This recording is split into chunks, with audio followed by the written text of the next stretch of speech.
Hello, my name is Stephanie. I'm one of the librarians at the Graduate Theological Union. Today, we're going to learn about Google Scholar and how it can help you with your research. Google Scholar is available at scholar.google.com, and it looks like this. And it's Google's version of searching for books and articles that it's finding across the web. Doesn't mean that you can access it, but it will find the citation information for both books and articles. You can also use it for case law, so just be careful not to toggle the law button because you'll get court cases, but it defaults towards articles here. So you can do a search for, say, anything involving chaplaincy. That asterisk allows me to capture all functions of the word.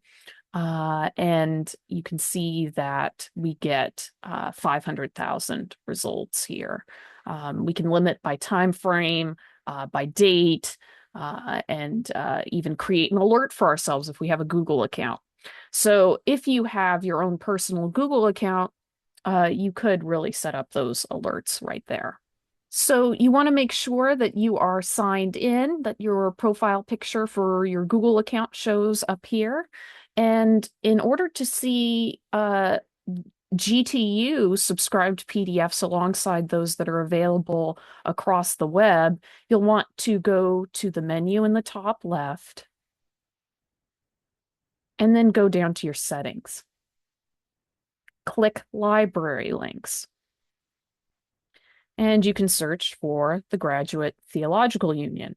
If I was a student at the Jesuit School of Theology, I might also search Santa Clara University to see those. So there's their Santa Clara University one. Since I don't have access to Santa Clara University resources, I'm not going to click that. But any other academic libraries that you have a login for, that's a good idea to add those. Make sure you click Save.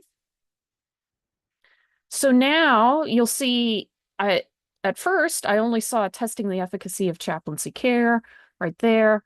But now I'm seeing that the GTU subscribes to the Journal of Religion and Health. So I'm seeing full text access that I can click and go to those.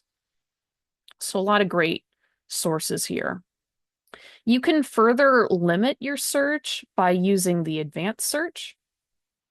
So I know of a particularly prolific article author, only 30 results, but that's still pretty amazing. So now I can see that we've got plenty of articles through the GTU, but here's one that's in an ethics, medicine, and public health journal, and it's available out on the web.